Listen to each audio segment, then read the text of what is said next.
so long such inclusion exclusion is not based on the criteria of caste, birth or any other constitutionally unacceptable parameter அப்படின்னு சொன்னா அரசியலமைப்பு சட்டத்தில் இல்லாத எந்த விஷயத்தையும் அடிப்படையாக வைத்துக்கொண்டு, தட் மீன்ஸ் ஆகமா வேதங்கள் இதெல்லாம் வைத்துக்கொண்டு நீங்க அவனை வெளியில அனுப்பவோ உள்ள எடுக்கவோ கூடாது அப்படிங்கறத தெளிவா சொல்றாங்க. சரி, ஆகம விதிகளின் படி இத படிச்சிருந்து இந்த தகுதியோடு அவன் இருக்கிறான் அப்படின்னு சொன்னா இப்படிதான் இருக்கணும். இந்த கோயில பூஜை செய்யக்கூடியவர் அவருக்கு இந்தந்த வழிமுறைகள் தெரிஞ்சிருக்கணும், இந்தந்த மந்திரங்கள் தெரிஞ்சிருக்கணும், இத்தனை வருஷம் பயிற்சி பெற்றுக்கணும்னு சொல்லினீங்கன்னா அந்த அடிப்படையில் எடுத்துக்கொள்ளுங்கள் என்பதுதான் தீர்ப்பின் சாராம்சம். இதையே நேர்க்க மறுக்கிறீர்கள். அடுத்து அவர் பேசிட்டோம். ஒரே குறுக்கிடுறதுக்கு மன்னிச்சுங்க. நீங்க சொல்ற இந்த கான்ஸ்டிடியூஷன் லாஸ் சட்ட பிரிவுகள் இதெல்லாம் எப்பயிலேருந்து உண்டானது? அதுக்கு முன்னாடி கோயில் இல்லையா? பல 1000 வருஷங்களுக்கு முன்னாடி கோயில்கள் இருந்தது. சரி, அப்ப பூஜை பண்ணினது யாரு அப்படிங்கிறதுக்கு சார். இல்ல மனிதன் வேட்டையாடி சுற்றி கொண்டிருந்தான். இல்ல நீங்க எடுத்துக்கிட்டீங்கன்னா நான் இன்னும் முன்னாடி போறேன், உங்களுக்கு முன்னாடி நான் இதுல இருந்து இல்ல நான் ஆன்மீகத்துல இருந்தே கொடுக்குறேன். ரொம்ப சிம்பிள். கண்ணப்ப நாயனாரை பற்றியும் நீங்க தான் சொல்லி கொடுக்குறீங்க. நல்லா கேட்டுக்கங்க. பன்றிக்கரியிலிருந்து எல்லாவற்றையும் சமைத்த கண்ணப்பனை நாம் நாயனாராக கொண்டாடி கொண்டிருக்கிறோம் இல்லையா? நல்லா கேட்டுக்கங்க சார். பக்தி அடிப்படையில தான் இதெல்லாம் வந்திருக்கே ஒழிய ஆகம விதிப்படின்னு சொல்ல முடியாது. பல 1000 வருஷங்களுக்கு முன்னாடியே ஆகமங்கள் படி கோவில்கள் கட்டப்பட்டு அதுக்கு இன்னார் என்னென்ன பண்ணணும், என்னென்ன தொழில் அடிப்படையிலையோ இல்ல பூஜை அடிப்படையிலையோ இல்ல உதவி என்னென்ன பேர் என்னென்ன தான் செய்யணுங்கிறத பாரம்பரியமா வந்திருக்கு. அதன் பிறகுதான் இந்த சட்ட பிரிவுகள் எல்லாம் சீர்படுத்தி இதெல்லாம் உண்டு. அரசியல் காரணங்களுக்காக இன்னைக்கு நிலைமைகள் மாறி இருக்கே. எனக்கு நீங்க ஆகமம் பெற்றவர் அப்படிங்கிற முறையில் இந்த சிவாகமங்கள் 28 நூல்கள், வைணவத்தில் இருக்கக்கூடிய 2 ஆகமங்கள், இந்த இரண்டும் வைகானசம் பாஞ்சராத்திரம், இதுல 28 சிவாகமங்களிலும் சரி அல்லது வைணவ ஆகமங்களிலும் சரி ஏதாவது ஒரு இடத்துல வேறு சாதியினர் இதை செய்யக்கூடாதுன்னு சுட்டி காட்டிக்குதுன்னு உங்களால சொல்ல முடியுமா? ஏன்னு கேட்டா அந்த காலத்துல எல்லாருக்குமே அது தெரிஞ்சிருக்கு, இவங்க தான் பூஜை பண்றவங்க. அப்ப இல்ல அப்ப ஆகமத்திலே இந்த ஜாதின்னு குறிப்பிடாத போது ஏன் அதை ஆகமத்தில் இல்லாத ஒன்றை ஏன் திணிக்க முற்படுகிறோம்? அப்படி யாரும் திணிக்கல சார். பாடல்கள், தேவார பாடல்கள், திருமுறைகள், திருவாசகம் இதுல எல்லாத்திலுமே சொல்லியிருக்காங்க. இதெல்லாம் தமிழ் வேதம்னு தான் நாங்களும் சொல்லின்னு இருக்கோம். ஆனா அந்த பாடல்ல எண்ணில் ஆகமம் இயம்பினான், விரும்பினால் விளக்கு தூபம், விதியினால் இடவல்லாருக்கு அப்படின்னு அந்த விதி அதுதான் ஆகமம். இன்னென்ன படித்தான் செய்யணும். இன்னும் சொல்ல போனா இருங்க, ஒரே ஒரு நிமிஷம் என்ன பேச விடுங்க. கோவில் தீட்சை வாங்கினவங்க அப்படின்னு ஒண்ணு இருக்கு. சமய தீட்சை, விசேஷ தீட்சை, நிர்வாண தீட்சைன்னு. இந்த தீட்சை வாங்கினவங்க, சமய தீட்சை வாங்கினவங்க இந்த இடத்துல நின்று சாமி கும்பிடணும், விசேஷ தீட்சை வாங்கினவங்க இந்த இடத்துல நின்று சாமியை தரிசனம் பண்ணணும், இப்படின்லாம் விதி சொல்லியிருக்க ஒழிய எந்த காலத்திலையும் இல்ல சார். எனக்கு ஒரு சந்தேகம், அதான் கேட்கிறேன். தீட்சை வாங்கியவர்கள் என்று சொல்லியிருக்கிறதே தவிர தீட்சை வாங்கியதில் இந்த சாதியினர்னு எந்த இடத்துலையும் சொல்லுங்க. அந்த தீட்சையை நான் வாங்கினால் என்னால் ஏன் செல்ல முடியாது, வன்னியரசு வாங்கினா ஏன் செல்ல முடியாதுன்னு தான் கேள்வி. நாங்க உங்களை பூஜை பண்ணக்கூடாதுங்கிறது தான் நாங்க சொல்றோமே ஒழிய நீங்க வீட்டுல பூஜை பண்ணுங்க. ஆனா அது சிவாச்சாரியார்களுக்கு மட்டுமே விதிக்கப்பட்டிருக்கிறது. இவர் கூட மயிலாப்பூர்ல கோயில்ல பூஜை பண்ணலாம். அப்ப நாம கோயில்ல மற்ற கோயில்ல இவரும் பக்தரா தான் போக வேண்டியிருக்கும். அதுதான் இந்த விதி என்பது இருக்கும் பொழுது அதுதான் சொல்றேன். எல்லாரும் அது மேலோட்டமா பேசுறோம், இவரால் கூட போக முடியாதுன்னு. ஆனால் இவரால் ஏதாவது ஒரு கோயிலுக்குள்ளாவது போக முடியும். அந்த ஒரு கோயிலுக்குள்ள கூட போக முடியாத நிலையை தான் வரேன். திரு அறிவிச்செல்வன் நான் பேசிட்டு உங்க 2 பேர்ட்டி வரேன்.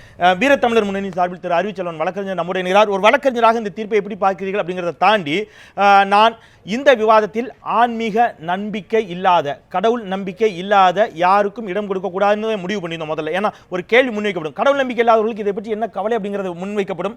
கடவுள் நம்பிக்கையோடு அதை முன்னெடுத்து சென்று கொண்டிருக்கக்கூடிய வீரத்தமிழர் முன்னணியின் சார்பில் திரு அறிவிச்செல்வன், இந்த தீர்ப்பை நீங்கள் எப்படி பார்க்கிறீர்கள்?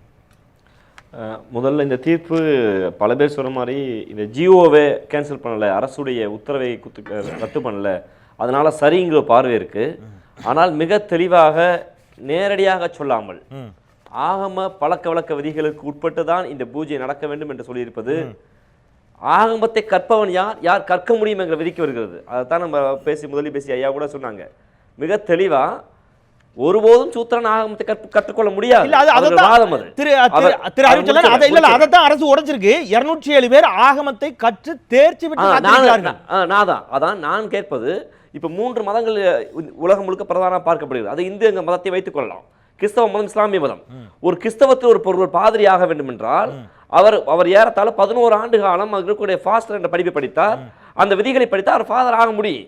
அவர் பல்லரா, பறையரா, இல்லை இடையரா, இல்லை இங்க இருக்கக்கூடிய நாடார் என்றால் பார்க்க மாட்டாங்க. இந்த விதிகளை இங்க இருக்கக்கூடிய கிறிஸ்தவ விதிகளை, பைபிளை முறையாக கற்பதற்கு தகுதியா பார்ப்பார்கள். 8வது படித்திருந்தா பாஸ்டர், 10வது படித்திருந்தா பிரதர், அவ்வளவுதான் அவங்களுடைய வித்தியாசம். அது மாதிரி இஸ்லாமியத்தில் மௌலியும் முல்லாவையும் எப்படி தேர்ந்தெடுக்கிறார்கள் என்றால் இந்த விதிகளை அரபிக் மொழியிலே கற்றுக் கொடுக்க முடியும் என்று. அந்த விதியை ஏன் இந்து என்று சொல்லுகிற எங்களுக்கு நீங்க கொடுக்கவில்லை என்பதுதான் எங்களுடைய கேள்வி. உச்சநீதிமன்றம் மிக தெளிவாக மறைமுகமாக ஆகம விதியை கற்றுக்கொண்டு வாருங்கள் என்று சொல்கிறார்கள். ஆகம விதியை யார் கற்றுக்கொள்ள முடியும்? ஐயா சிவாச்சாரியர் கேட்கிறாங்க, இந்தியாவுடைய அரசியல் வருவதற்கு முன்பே இந்த சட்டங்கள் நிலையில் இருக்கு. நானும் அதான் கேட்கிறேன், உங்க ஆகம விதிகள் நீங்க சொல்கிற ரிக், அதர்வன, சாம, அதர்வன வேதங்கள் வருவதற்கு முன்பே திருமுருகாற்றுப்படை இங்கிருந்து இருக்கு. நீங்க சொல்லுகிற அந்த வேதங்கள், உபநிடங்கள் இங்க இருக்கிற அத்தனை வருவதற்கு முன்பு கிபி 2ஆம் நூற்றாண்டில் உங்கள் உபநிடங்கள் வந்தாலும் அதற்கு முன்பு தமிழர் மறையிலே சில திருமுருகாற்றுப்படை என்று பல வேதங்கள் இருந்திருக்கிறது. அது எங்கே போச்சு? அதுக்கு முன்னாடி என்னுடைய பாட்டனும் அப்பனும் பூஜை செய்த கோயில்களை யார் ஆக்கிரமிச்சது? இந்த கேள்வி எனக்கு வருமா வராதா? நீங்க தொடக்கத்தில் செந்தில் கேட்டதான் நான் கேட்க விரும்புறேன். நீங்க இது 8ஆம் நூற்றாண்டில் தான் வேத பாடசாலைகள் இந்தியாவில் வந்தது. அவரை மறுக்க முடியுமா? வேத பாடசாலை 8ஆம் நூற்றாண்டில் தான் கோயில்களை பூஜை செய்தவர் யார்? சரி, திரு அறிவுச்செல்வன், அந்த கேள்வியோடு நான் மீண்டும் உங்களிடம் அடுத்த சுற்றில் மீண்டும் இணைகிறேன். இன்னும் 2 ஆளுமைகள் இருக்கிறார்கள், அவர்களுக்கான நேரத்தை கொடுத்துட்டு நான் வரேன். திரு வன்னியரசு, மிகச் சுருக்கமாக முதல் சுற்றில் எடுத்துக்கங்க, நான் 2வது சுற்றில் இன்னும் கூட உங்களுக்கான நேரத்தை தரேன். இந்த தீர்ப்பை நீங்கள் எப்படி பார்க்கிறீர்கள்? இல்லை, இப்போ 2 பேரும் வரவேற்கிறாங்க, இல்லை எதிர்க்கிறாங்க. இது என்ன ஒரு குழப்பம் விளைவிக்கின்ற சூழலில் தான் இந்த தீர்ப்பே இருக்குது. அவர் என்ன நினைச்சாரோ அந்த குழப்பங்கள் தான் இப்போ நடந்துக்கிட்டு இருக்குது. கடந்த 7 ஆண்டுகளாக வழக்கு சுப்ரீம் உச்சநீதிமன்றத்தில் நடந்த அந்த வழக்கு இன்றைக்கு வந்து தீர்ப்பு சொல்லப்பட்டிருக்கிறது. இந்த வழக்கு தள்ளுபடி செய்யப்படுகிறோம் என்று சொல்லிவிட்டு அதற்கு மிக சூட்சமாக அந்த சாதிய கட்டமைப்பை எப்படி இருக்க வேண்டும் அதைத்தான் இவங்க திரும்ப ஆகம விதிப்படி. இப்போ ஆகம விதிப்படி எங்கேயுமே வந்து எந்த இடத்துலையுமே வந்து சாதி பாகுபாடு கிடையாது. அந்த இடத்துல ஆகம விதிகள் படி வந்து ஆகமம் அப்படிங்கிறதே ஒரு சடங்கு தான். இந்த சடங்கு அடிப்படையில் இந்த கோயிலை கட்டணும், இப்படி இருக்கணும், அப்படி இருக்கணும் அப்படிங்கிறது தான் தவிர வேறு ஒன்றுமே அதில் இல்லை. அப்போ எந்த அடிப்படையில் இவங்க வந்து ஆகம விதிப்படி பாரம்பரியம், நாங்கள் வாரிசுதாரர் அடிப்படையில் நாங்கள் வர்றோம் அப்படிங்கிறது வந்து இது ஏற்றுக்கொள்ள, அதுதான் இந்த தீர்ப்பு வந்து சொல்லுது. இதில் இந்த தீர்ப்பில் ரொம்ப வந்து ஒரு கிரிட்டிக்கலாக சொல்கிறது என்னென்னா, இது ஆகம விதிப்படி நீங்கள் வந்து கோயிலில் நீங்கள் அர்ச்சகர் ஆகிக்கலாம். அந்த நீதிமன்றங்களில் கீழே இருக்கிற கீழமை நீதிமன்றங்களில் நீங்கள் வந்து இதுதான் வந்து இதில் இருக்கிற சிக்கல். நீங்கள் வந்து ஒருத்தர் இப்போ மொத்தம் 208 பேர் வந்து இருந்தாங்க இது அர்ச்சகர் ஆகிறதுக்கான வந்து பயிற்சி பெற்றவங்க. கலைஞர் அரசால் வந்து அவங்க பயிற்சி கொடுக்கப்பட்டவங்க. ஒருத்தர் வந்து இறந்துட்டார். அவர் யாருன்னா நாகமுத்து. அவர் வந்து தேனி பகுதியில் வந்து அங்கே வந்து அந்த அர்ச்சகர் ஆகிறதுக்கு வந்து கோயிலில் நுழையும் பொழுது அதுக்கு வந்து எதிர்ப்பு தெரிவித்து கடுமையாக வந்து அவரை வந்து தாக்குதல் நடத்தினதில் தான் அவர் வந்து சூசைட் பண்ணிக்கிட்டார். அந்த வழக்கில் தான் இன்றைக்கி வந்து பன்னீர்செல்வனுடைய தம்பி வந்து அதில் கைதாகி வந்திருக்கிறாங்க. இது வந்து ரொம்ப முக்கியமானது. நீங்கள் பாருங்கள், நான் கேட்குற கேள்வி, இந்த 207 பேரும் இந்துக்கள் தான், நானும் இந்து தான். 207 பேரும் வந்து அழகாக வந்து இந்த ஆகம விதிகளை படித்து அர்ச்சகராகிறதுக்கான தகுதி பெற்றவர்கள். என்னுடைய கேள்வி, இந்த 207 பேரும் வந்து ஆகம விதிப்படி வந்து அர்ச்சகர் ஆகலாமா வேண்டாமா என்கிறதா என்னுடைய கேள்வி. அப்போ இவங்க இந்த 2 பேரும் என்ன சொல்கிறாங்க, ஆகம விதிப்படி வந்தால் கூட இவங்க 207 பேரும் ஆக முடியாது அப்படிங்கிறத இவங்க சொல்றாங்க. ஓகே, அது எந்த அளவுக்கு இதுல ஆன்மீகமா அரசியலமைப்பு சட்டமா என்ற ஒரு விவாதமாகத்தான் பார்க்க முடிகிறது. இது நீண்ட காலமாக தொடர்ந்து வந்த விவாதம் தான். பல விவாதங்களின் ஊடாகத்தான் ஒரு நாகரிக சமூகத்தை நாம் கட்டமைத்திருக்கிறோம். திருச்சிவலிசாமி, உங்களுக்கு முதல் சுற்றுல குறைவான நேரத்தை எடுத்துக்க, நான் அடுத்த சுற்றுல இன்னும் சரியான நேரத்தை தரேன். இந்த தீர்ப்பை பற்றி உங்களுடைய பார்வை.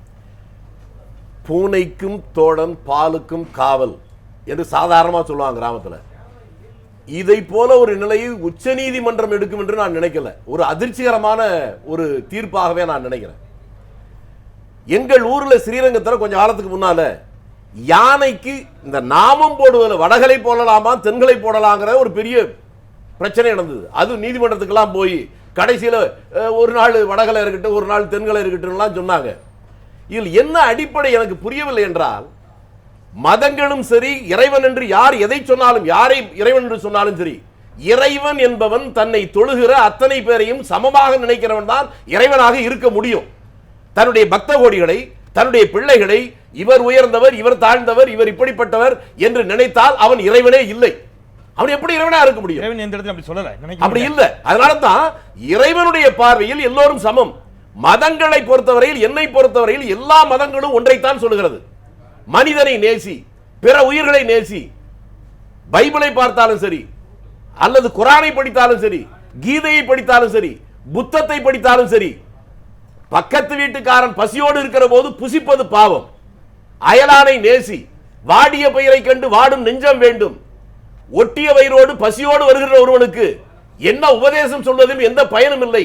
கொஞ்சம் கஞ்சியாவது கொடுத்து விட்டு அதற்கு பின்னாலே உபதேசம். இப்படித்தான் மதங்கள் சொல்கிறது.